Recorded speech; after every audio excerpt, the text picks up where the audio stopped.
নমস্কার বন্ধুরা, তোমরা সবাই কেমন আছো? আশা করি ভালোই আছো।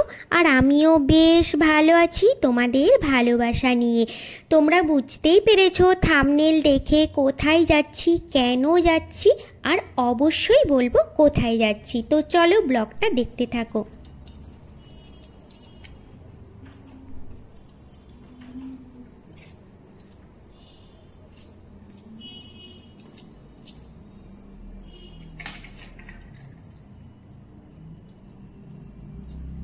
তো দেখো এখন টাইম হলো ভোর 4:30। আর ভোর 4:30, 4টে থেকেই অনেকেই হাঁটতে যান, মানে গঙ্গার ধারে ওখানে হাঁটতে যান। তো কুকুর থাকে আর কি অনেক, তো ভুক ভুক করতে থাকে বলে কেউ লাঠি নিয়ে থাকে আর কি, কুকুরগুলো ডাকতে থাকে। তো আর এইদিকে দেখো ভোর 4:30-র সময় আমি উঠেছি, আর 4:40-এর মধ্যে না আমার চান টান করা হয়ে গেছে।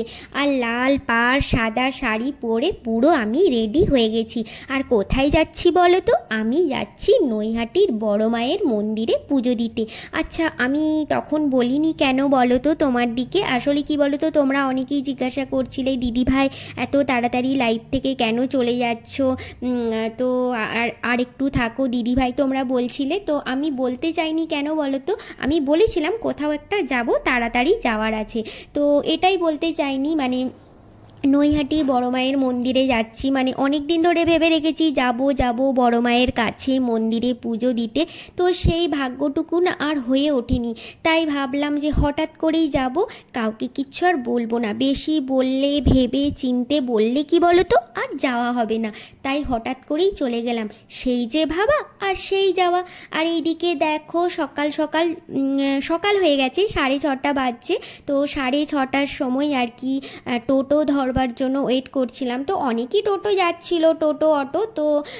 তো কেউ বলছিল একটু বেশি ভাড়া নেব, কেউ বলছিল ওই দিকে যাব না, এরকম বলছিল। তো যাই হোক 7টার সময় আমরা টোটো ধরে চলে গেলাম লঞ্চ ঘাট, মানে চুঁচুড়া লঞ্চ ঘাট। তো চুঁচুড়ার লঞ্চ ঘাট করে আমরা চলে যাব নৈহাটির বড় মায়ের মন্দিরে। এইদিকে দেখো তোমাদের সঙ্গে কথা বলতে বলতে চলে এলাম চুঁচুড়ার লঞ্চ ঘাট। আর চুঁচুড়ার লঞ্চ ঘাটে করে আমরা চেপে চলে যাব নৈহাটি বড় মায়ের মন্দিরে। সত্যি জানো তো অনেক দিন ধরে ভেবে এসেছি যাব, কত দূর থেকে কত জায়গা থেকে নৈহাটির বড় মায়ের মন্দিরে সবাই পুজো দিতে আসেন। আর আমরা এত বছর আছি, 9 বছর হলো চন্দননগরে আছি, একবারও নৈহাটির বড় মায়ের মন্দিরে পুজো দিতে যাওয়া হয়নি। আসলে কি বলো তো, মানে আমরা যখন এসেছি অতটাও মানে সেভাবে জানা ছিল না বলতে কি অতটাও প্রচার ছিল না। তো এখন ফেসবুক ইউটিউব দেখে সবাই পুজো মা জাগ্রত আছেন, তো সেটাই দেখে দেখে জানা গেল। তো যাই হোক নৈহাটি বাজারে গেছি, অনেকবার বাজার করতে গেছি, প্রথম এসে ওই পাশ দিয়েই মন্দিরে গেছি, তো সেইভাবে আর কি যাওয়া হয়নি। তো সেই ভাবছিলাম যে সত্যি মন্দিরে, মায়ের মন্দিরে কি পুজো দিতে পারবো, সেই ভাগ্যটুকু কি আছে আমার? তো সেটাই ভাবছিলাম। দেখো লঞ্চে বসে আছি আর ওটাই ভাবছি। তো বেরিয়ে তো গেলাম রেডি হয়ে, পুজো কি দিতে পারবো, মায়ের মন্দিরে কি যেতে পারবো আমরা? তো যাই হোক বেশ সুন্দরভাবে সুস্থভাবে আমরা কিন্তু পুজো দিতে পারলাম মায়ের মন্দিরে, আর একটুও কষ্ট হয়নি। জানো তো কি বলো তো, 7:30 থেকে লাইন দিয়েছিলাম, তো 8:10-এর মধ্যে আমরা মন্দিরে ঢুকে গেছি, প্রায় আধা ঘন্টা মতো লেগেছে। আর এইদিকে দেখো সেটাই আমি ভাবছিলাম বসে।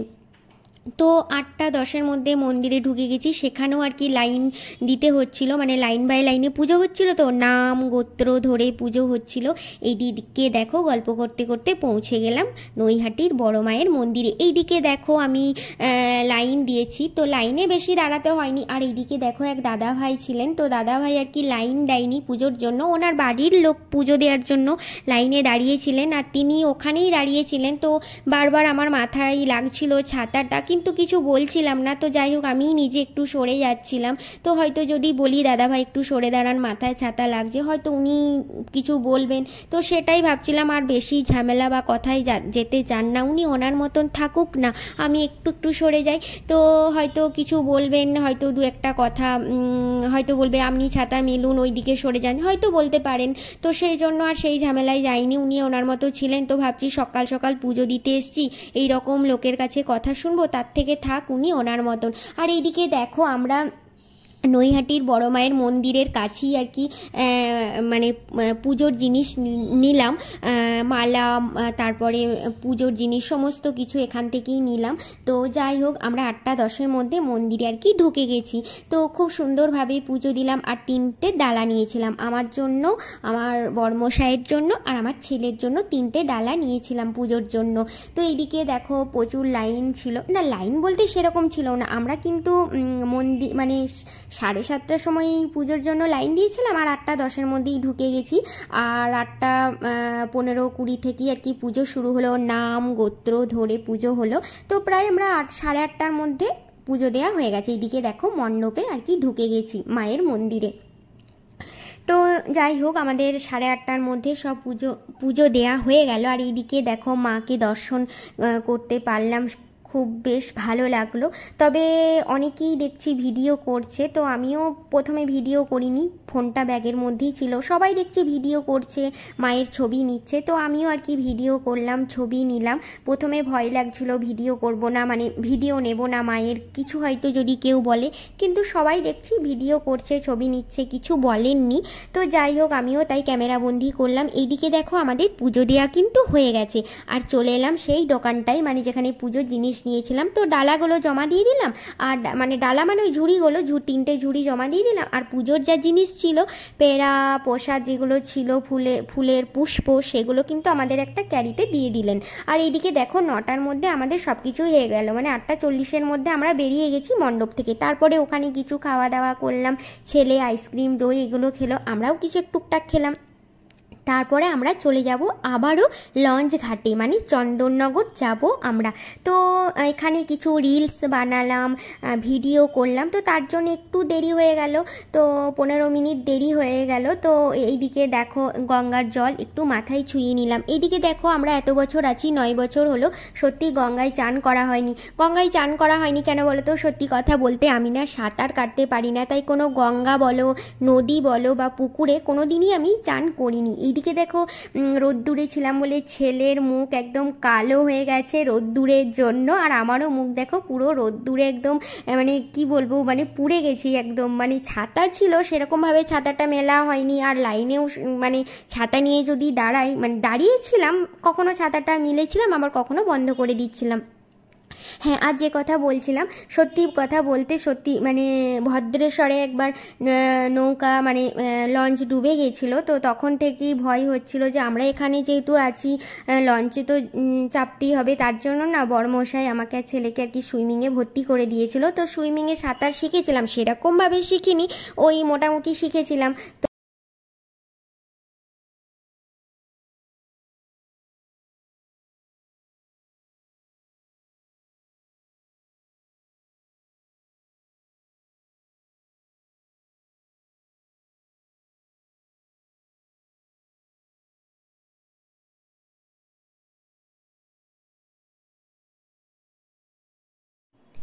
আর হ্যাঁ, শোনো শোনো, তোমরা যদি বন্ধুরা ও সকল ভাই বোনেরা আমার ভিডিওতে নতুন হয়ে থাকো, তাহলে অবশ্যই চ্যানেলটিকে সাবস্ক্রাইব করে রেখো।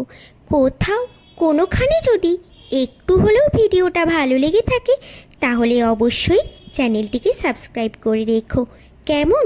আর তোমরা সব সময় ভালো থেকো, সুস্থ থেকো। আবার আমি আসবো অন্য কোনো নতুন ভিডিও নিয়ে। ততক্ষণে তোমরা সুস্থ থেকো, ভালো থেকো, আর আমায় মনে রেখো, কেমন?